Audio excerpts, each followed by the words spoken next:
BBC Tamil News. டிபிசியின் தலைப்புச் செய்திகள். இந்தியாவிலிருந்து திரும்பிய ஜனாதிபதி அனுர வரி திருத்தம் உள்ளிட்ட விடயங்களை முன்வைத்து விசேட அறிக்கையை பாராளுமன்றத்தில் நேற்று வெளியிட்டுள்ளார். கடன் மறுசீரமைப்பு வேலை திட்டத்துக்கு ஒத்துழைப்பு வழங்கியமை மற்றும் பொருளாதார நெருக்கடிக்கு மத்தியில் இலங்கைக்கு கடன் பெற்றுக் கொடுத்தமைக்காக சீன அரசாங்கத்துக்கு ஜனாதிபதி அனுரகுமார திசாநாயக்க நன்றி தெரிவித்துள்ளார். நாட்டுக்கு அச்சுறுத்தலான எந்தவொரு உடன்படிக்கையையும் இந்தியாவுடன் தற்போதைய அரசாங்கம் கைச்சாத்திடவில்லை என வெளிவிவகார அமைச்சர் விஜித் ஹேரத் பாராளுமன்றத்தில் நேற்று தெரிவித்தார். ஜனாதிபதி அனுரகுமார தனது முதலாவது வெளிநாட்டு விஜயத்தினை இந்தியாவுக்கு மேற்கொண்டிருந்த நிலையில் அவர் அங்கு வழங்கிய வாக்குறுதி மொழிகளை உடனடியாக நடைமுறைப்படுத்த வேண்டும் என்று ஈழ மக்கள் புரட்சிகர விடுதலை முன்னணியின் தலைவர் சுரேஷ் பிரேமச்சந்திரன் தெரிவித்தார். அரசாங்கத்தின் அமைச்சர்களின் கல்வி தகமைகள் தொடர்பில் எழுந்துள்ள சிக்கல் நிலை தொடர்பில் நாடாளுமன்ற இணையதள மற்றும் பாராளுமன்ற செயலாளர் மீது குற்றம் சுமத்தப்படுவதாக முன்னாள் அமைச்சர் சம்பிக்க ரணவக்க தெரிவித்துள்ளார். அவை இன்றைய டிபிசியின் தலைப்புச் செய்திகள்.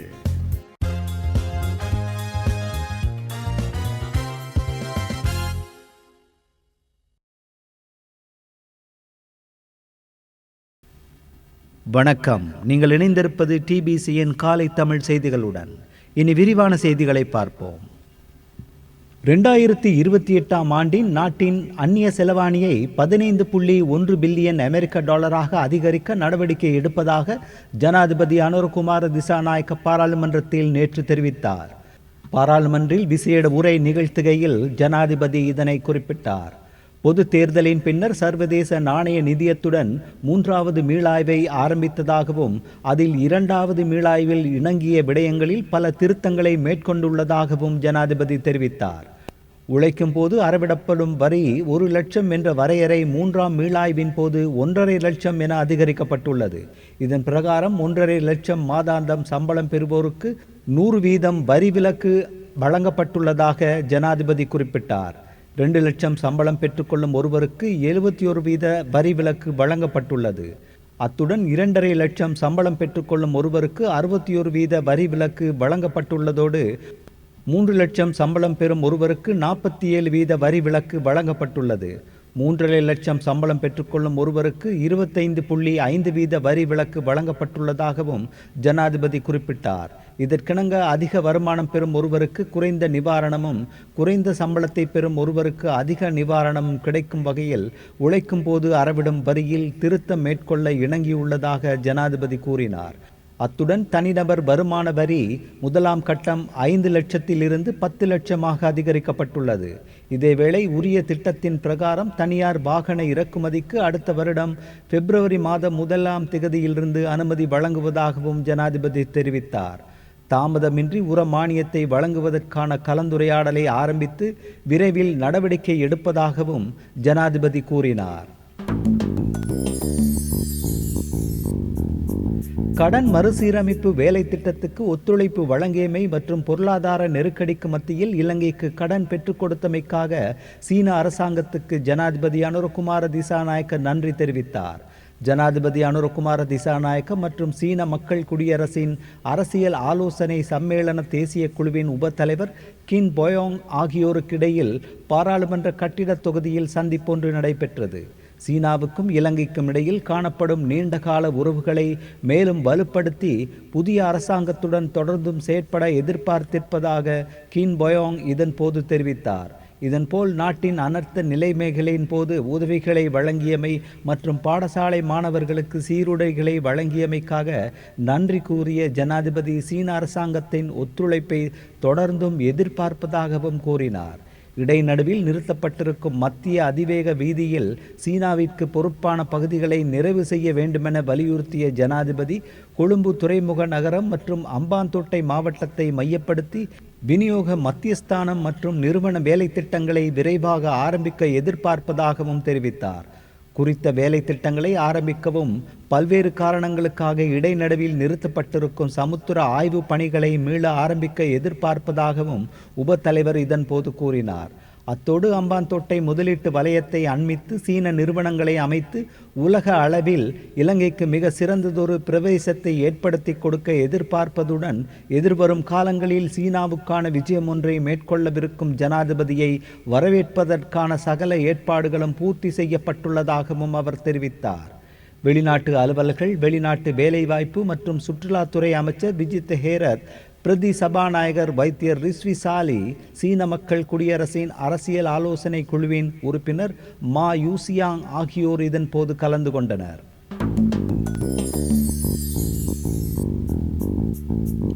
நாட்டுக்கு அச்சுறுத்தலான எந்த ஒரு உடன்படிக்கையையும் இந்தியாவுடன் தற்போதைய அரசாங்கம் கைச்சாத்திடவில்லை என வெளிவிவகார அமைச்சர் விஜித் ஹேரத் பாராளுமன்றத்தில் நேற்று தெரிவித்தார்.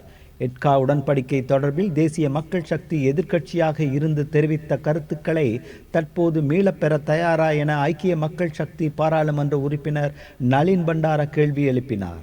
இந்தியாவுடன் மின்சக்தி கட்டமைப்பை ஏற்படுத்துவதற்கும் குழாய் தொடர்புகளை பேணுவதற்கும் கலாச்சார தொடர்பினை பேணுவதற்கும் இந்திய ரூபாவினை இலங்கையில் பயன்படுத்துவதற்கும் நில மற்றும் கடல் வழி தொடர்புகளை பேணுவதற்கும் எதிர்ப்பு வெளியிடப்பட்டது.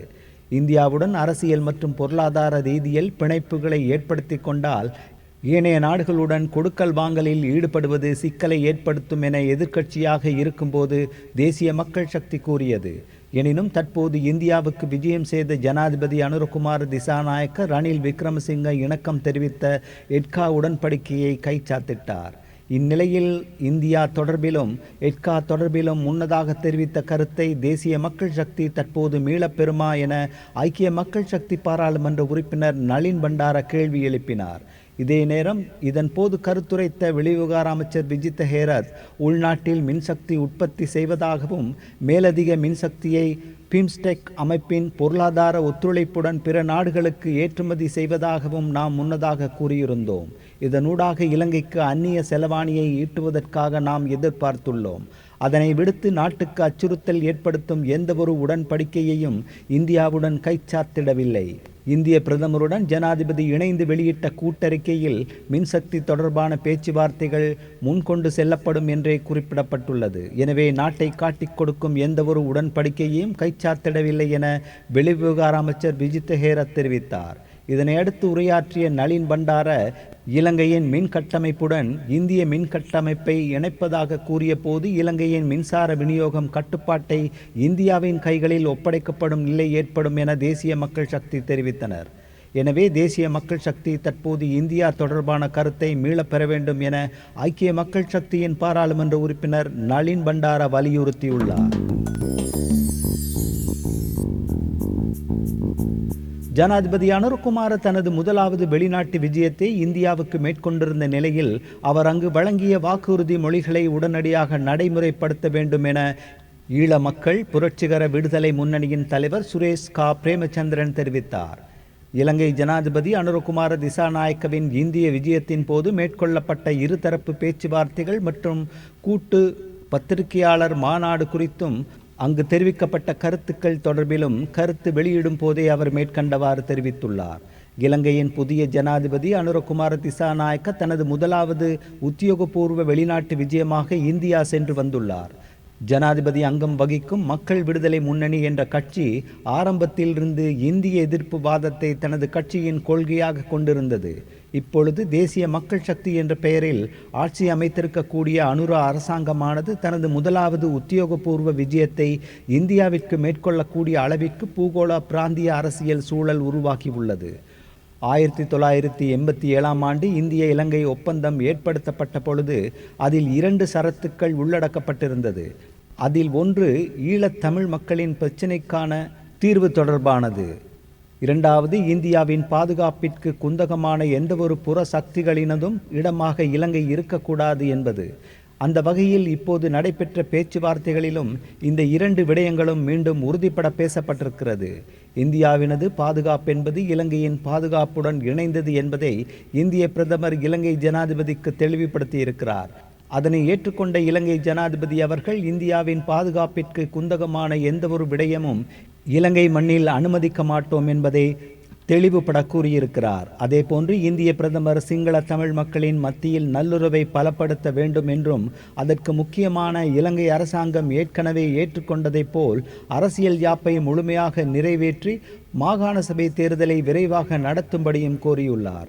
இந்திய அரசாங்கம் வடகிழக்கு பிரதேசங்களில் தமிழ் மக்கள் தங்களது அதிகாரங்களை பெற்றுக்கொள்ள வேண்டும் என்பதில் தொடர்ந்தும் அக்கறையாக இருக்கின்றார்கள் என்பதை அவரது பேச்சுவார்த்தை தெளிவுபடுத்துகிறது. ஈழ மக்கள் புரட்சிகர விடுதலை முன்னணியும் அந்த முயற்சிகளை வாழ்த்தி வரவேற்கிறது. இந்தியாவிற்கும் இலங்கைக்கும் இடையில் பல்வேறுபட்ட முக்கியமான விடயங்கள் பேசப்பட்டும் ஏற்றுக்கொள்ளப்பட்டும் இருக்கின்றது. மின்சாரம், எரிபொருள் போன்றவற்றை கடல் நீருக்கடியினூடாக கொண்டு செல்வதற்கான கொள்கை முடிவுகள் எட்டப்பட்டிருக்கிறது. ஜனாதிபதியின் இந்திய விஜயம் இருதரப்பு உறவுகளுக்கு வலு சேர்த்துள்ள நிலையிலும் அரசியல் சாசனத்தை முழுமையாக நிறைவேற்றி மாகாண சபை தேர்தல்களை விரைந்து நடத்தும்படி இந்தியா வலியுறுத்தியுள்ள நிலையிலும் தமிழ் மக்களால் தெரிவு செய்யப்பட்டுள்ள பாராளுமன்ற உறுப்பினர்களும் தமிழ் தேசிய பரப்பில் களமாடும் அரசியல் கட்சிகளும் ஒன்றிணைந்து இலங்கை தனது அரசியல் சாசனத்தை முழுமையாக நிறைவேற்றி மாகாண சபை தேர்தல்களை விரைவாக நடத்தும்படி இலங்கை அரசாங்கத்தை நிர்பந்திக்க வேண்டும். 1987 ஆண்டு இந்திய இலங்கை ஒப்பந்தம் நிறைவேற்றப்பட்ட காலத்திலிருந்து 13வது திருத்தத்தை முழுமையாக நிறைவேற்றும்படி மாகாண சபை தேர்தல்களை விரைந்து நடத்தும்படியும் இந்திய அரசாங்கம் கோரி வந்தது. அது மாத்திரமில்லாமல் ஜெனீவாவில் கொண்டுவரப்பட்ட ஐக்கிய நாடுகள் மனித உரிமைகள் ஆணையகத்திலும் 13வது திருத்தத்தை முழுமையாக நடைமுறைப்படுத்தி மாகாண சபை தேர்தல்களை நடத்தும்படி கூறி வந்துள்ளது. இப்பொழுது 13வது திருத்தம் என்பதை குறிப்பிட்டு சொல்லாமல் இலங்கையின் அரசியல் சாசனத்தை முழுமையாக நிறைவேற்றி மாகாண சபை தேர்தல்களை விரைந்து நடத்துமாறு கோரியிருப்பது என்பது இலங்கை அரசுடன் ஒரு சுமூகமான நல்லுறவை மேற்கொள்வதற்கான இந்தியாவின் ஒரு முயற்சியாகவே தோன்றுகிறது. இந்த நிலையில் எமது நீண்டகால நோக்கென்பது சமஷ்டியாகவோ அல்லது அதற்கு அப்பாற்பட்டதாகவோ இருக்கலாம்.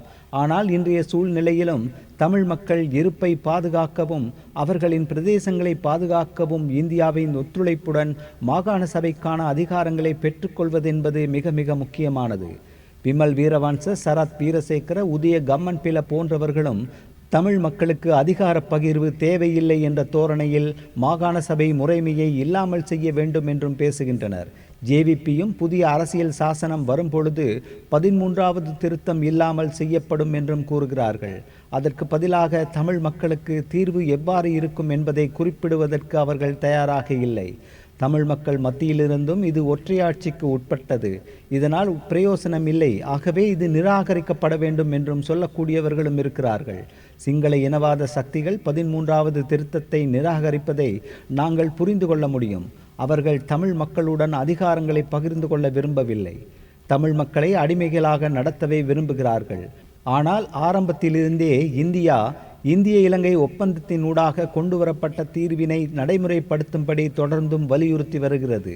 ஆகவே இன்றைய காலகட்டத்தில் ஒற்றையாட்சிக்குள் தீர்வு சாத்தியமில்லை என்றும் எனவே அதனை நிராகரிக்கின்றோம் என்றும் கருத்துக்களை தெரிவிப்பதை விடுத்து புதிய அரசியல் சாசனம் ஒன்றை நாங்கள் கேட்கின்ற சமஷ்டி கோரிக்கைக்கு உள்வாங்கப்படும் வரையில் 13வது திருத்தம் முழுமையாக நிறைவேற்றப்பட்டு மாகாண சபை தேர்தல்கள் நடைபெற வேண்டும் என்பதை அனைத்து தமிழ் கட்சிகளும் அனைத்து தமிழ் பாராளுமன்ற உறுப்பினர்களும் வலியுறுத்த வேண்டும் என நாம் கேட்டுக்கொள்கின்றோம் என்று சுரேஷ் பிரேமச்சந்திரன் தனது அறிக்கையில் தெரிவித்துள்ளார்.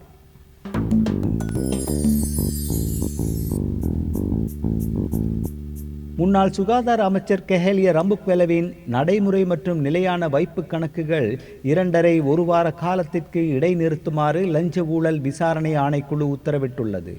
2 கணக்குகளின் இருப்பு தொகை சுமார் 200 லட்சம் ரூபாய் என தெரிவிக்கப்பட்டுள்ளது. 2023 ஆண்டு 9ஆம் இலக்க ஊழல் தடுப்பு சட்டத்தின் 53 கீழ் 1வது பிரிவின்படி முதல் இடைநிறுத்தம் செய்ய உத்தரவிடப்பட்டுள்ளது. மேலும் இந்த இடைநீக்க உத்தரவை நீதிமன்றத்தில் ஆஜர்படுத்திய பின்னர் மேலும் நீடிக்க ஆணைக்குழு எதிர்பார்க்கிறது.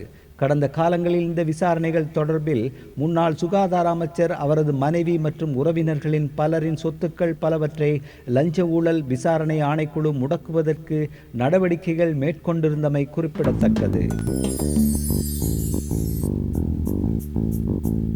இலத்திரனியல் கடவுச்சீட்டுக்களை கொள்வனவு செய்வதற்கான விலை மனு தொடர்பில் சட்டமா அதிபரினால் நீதிமன்றத்துக்கு விளக்கமளிக்கப்பட்டுள்ளது.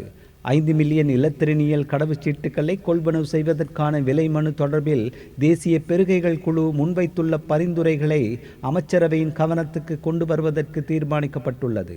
குறித்த பரிந்துரைகளை பொதுமக்கள் பாதுகாப்பு அமைச்சின் செயலாளரின் ஊடாக அமைச்சரவையின் கவனத்துக்கு கொண்டு செல்வதற்கு நடவடிக்கை எடுக்கப்பட்டுள்ளதாக மேன்முறையீட்டு நீதிமன்றத்துக்கு நேற்று அவர் அறியப்படுத்தியுள்ளார். குறித்த கடவுச்சீட்டுகளை கொள்வனவு செய்வதற்கான விலை மனுவை சவாலுக்கு உட்படுத்தி எபிக் லங்கா தனியார் நிறுவனம் தாக்கல் செய்த மனு இன்றைய தினம் விசாரணைக்கு எடுத்துக் கொள்ளப்பட்டது. இதன்போது சட்டமா அதிபர் சார்பில் மன்றில் முன்னிலையான மேலதிக மன்றாடியர் நாயகம் சுமதி தர்மவர்தன குறித்த விடயம் தொடர்பான சமர்ப்பணங்களை முன்வைத்துள்ளார். யாழ் போதனா வைத்தியசாலையில் உரிய அனுமதியின்றி 170 சேவையாளர்களை வைத்தியசாலையின் பணிப்பாளர் தங்கமுத்து சத்தியமூர்த்தி பணிக்கு அமர்த்தியதாக நாடாளுமன்ற உறுப்பினர் ராமநாதன் அர்ச்சுனா தெரிவித்தார். பாராளுமன்றத்தில் முற்பகல் வாய்மூல விடைக்கான கேள்வி நேரத்தில் அவர் இதனை குறிப்பிட்டார். எனினும் குறித்த சேவையாளர்கள் தற்போது நிர்கதியாகி உள்ளதாகவும் நாடாளுமன்ற உறுப்பினர் ராமநாதன் அர்ச்சுனா குறிப்பிட்டுள்ளார். எனினும் இதற்கு பதிலளித்த சபை முதல்வர் பிமல் ரத்நாயக்க குறித்த விடயம் தொடர்பில் நாடாளுமன்றத்தில் ஏற்கனவே சுகாதார அமைச்சருக்கு அறிவிக்கப்படவில்லை என தெரிவித்தார். இந்த பிரச்சினை தொடர்பில் தற்போது பதிலளிக்க முடியாது எனவும் சுகாதார அமைச்சருக்கு அறியப்படுத்தப்படாமல் எவ்வாறு நாடாளுமன்ற செயலாளர் அலுவலகம் இந்த கேள்வியை எடுத்துக்கொண்டது என்பது தொடர்பில் ஆராயப்பட வேண்டும் எனவும் சபை முதல்வர் பிமல் ரத்நாயக்க தெரிவித்துள்ளார். அரசாங்கத்தின் அமைச்சர்களின் கல்வி தகமைகள் தொடர்பில் எழுந்துள்ள சிக்கல் நிலை தொடர்பில் நாடாளுமன்ற இணையதள மற்றும் பாராளுமன்ற செயலாளர் மீது குற்றம் சுமத்தப்படுவதாக முன்னாள் அமைச்சர் சம்பிக்க ரணவக்க தெரிவித்துள்ளார். நாடாளுமன்ற ஊழியர்களை ரகசிய போலீசாரிடம் கொண்டு வந்து அவர்களை அச்சுறுத்தும் முயற்சி இடம்பெற்று வருவதாகவும் அவர் குற்றம் சுமத்தியுள்ளார். கொழும்பில் நேற்று நடைபெற்ற ஊடகவியலாளர் சந்திப்பில் அவர் மேற்கண்டவாறு தெரிவித்தார். இதற்கெல்லாம் நாடாளுமன்றத்தின் பொதுச் செயலாளரை காரணம் என்றும் அவர் சதி செய்கிறார் என்றும் நாடாளுமன்ற இணையதளத்தை இப்போது குற்றம் சாட்டத் தொடங்கியுள்ளனர். அவரது கணவர் ஹரிகுப்த ரோஹணதீர கோட்டாபயவின் சட்ட ஆலோசகர் ஆவார். அதனால் தான் இவை அனைத்தும் ராஜபக்ஷவின் சதி என்று கூறப்படுகிறது. பாராளுமன்ற செயலாளர் நாயகம் பாராளுமன்றத்தின் தலைமை அதிகாரியாக தனது பொறுப்புகளை நிறைவேற்றவில்லை என்றால் அவ்வாறு கூறவும் பார்லிமெண்ட் இணையதளத்தில் பிரச்சனை இருந்தால் சிஐடிக்கு சென்று புகார் தெரிவிக்க வேண்டாம். அதனை நாடாளுமன்ற பொதுச் செயலாளரிடம் சொல்லுங்கள். இது ஏன் சிஐடியிடம் கூறப்படுகிறது? பாராளுமன்ற ஊழியர்களில் சிலரை சிஐடிக்கு வரவழைத்து சோவியத் யூனியில் உள்ள சிக்கா போலீஸ் போல சிஐடியை அரசியல் போலீஸாக மாற்றி நாடாளுமன்ற ஊழியர்களை பயமுறுத்த முயற்சிக்கின்றனர். அதுதான் அடிப்படை நோக்கம். எங்களுக்குள்ள இது போன்ற பிரச்சனைகள் ஏற்படும் போது சபாநாயகர் மற்றும் பொதுச் செயலாளர் ஆகியோருக்கு நேரடியாக தெரிவித்து சமாளித்துள்ளோம். சம்பந்தப்பட்டவர்களை கொண்டு அதை செய்ய நாங்கள் மிகவும் கடினமாக உழைத்தோம்.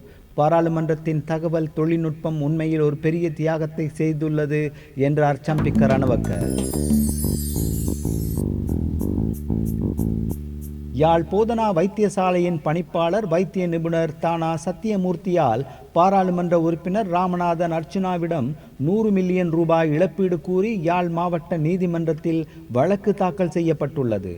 தாம் தடுப்பு காவலில் இருந்த காலப்பகுதியில் இடம்பெற்ற விடயங்கள் குறித்து பாராளுமன்ற உறுப்பினர் ராமநாதன் அர்ச்சுனாவினால் அவதூறான விடயங்கள் பரப்பப்பட்டமை, கடந்த 9ஆம் தேதி வைத்தியசாலைக்குள் அனுமதியின்றி நுழைந்து தமது கடமைகளுக்கு இடையூறு விளைவித்தமை உள்ளிட்ட விடயங்களால் தமக்கு ஏற்பட்ட அபகீர்த்திக்கு இழப்பீடு வழங்குமாறு கோரி வைத்தியர் சத்தியமூர்த்தியால் இந்த வழக்கு தாக்கல் செய்யப்பட்டுள்ளது. விடயங்களை ஆராய்ந்த யாழ் மேலதிக மாவட்ட நீதிபதி ஆனந்தராஜா வழக்காளிக்கு எதிராக எவ்வித அவதூறான வழக்குகளை தெரிவிக்கக்கூடாதென அறிவித்து பாராளுமன்ற உறுப்பினர் ராமநாதன் அர்ச்சுனாவிற்கு எதிர்வரும் 30ஆம் தேதி வரை இடைக்கால தடை உத்தரவை பிறப்பித்தார். இந்த இடைக்கால தடை உத்தரவை நீடிப்பதா இல்லையா என்பது தொடர்பில் அன்றைய தினம் தீர்மானம் எடுக்கப்படும் என தற்போதைய இந்த கட்டளை தொடர்பான அறிவித்தலின் பிரதியை பிரதிவாதிக்கு அனுப்புமாறும் நீதிமான் தெரிவித்தார். மனுதாரர் சார்பில் சட்டத்தரணி கலாநிதி குமாரவடிவேல் குருபரன் மன்றில் ஆஜராகி இருந்தார் என்பது குறிப்பிடத்தக்கது. அந்த செய்திகளோடு நிறைவுக்கு வருவது டிபிசியின் இன்றைய காலை தமிழ் செய்திகள். மீண்டும் மாலை செய்திகளோடு சந்திப்போம். வணக்கம்.